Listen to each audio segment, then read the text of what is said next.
So for internal rotation, the rules are very similar. I like to think about scapular positioning. I'm thinking about deltoid activation. Do I need support? Do I not need support?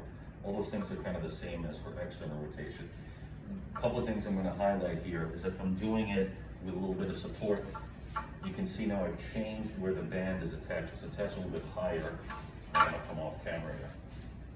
But it's a little bit higher because now, similarly to what we discussed with external rotation, to keep my arm at 90 degrees, my elbow rather, I need to now have a downward trajectory, so I'm kind of coming towards my belly button. This thing is sliding out.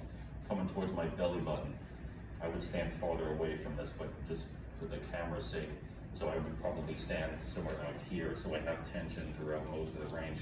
But just keep in mind that the positioning of the band matters in terms of getting the proper trajectory and activation of the muscles. The other thing that I'll discuss is pec activity. We talked about this in lecture a little bit, how we've got several things that can internally rotate the shoulder. Typically, if I'm doing this exercise, I want the subscapularis to be the thing that is the driver. So if my patient is performing this, I want to make sure they're not flexing their pec and flaring their lat like crazy.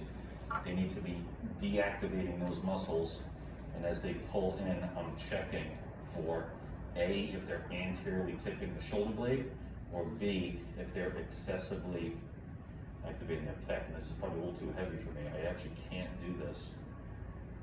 I'm going to slow down a little bit, but I'm palpating the pec and the lat to make sure that they're not using gross movers, that they're using the rotator cuff.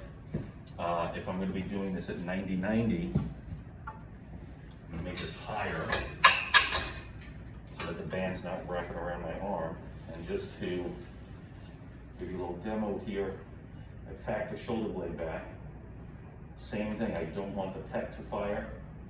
And I'm going to be rotating forward into internal rotation. The motion is pure internal rotation. I'm not getting this, I'm not crossing over, I'm not horizontally adducting. Right, I'm staying right here, rotating through. This is an exercise that will often support the patient, even if I don't need to support their deltoid. Sometimes I'll just give them a little posterior pull on the elbow, so that it helps cue them to maintain that pure rotation.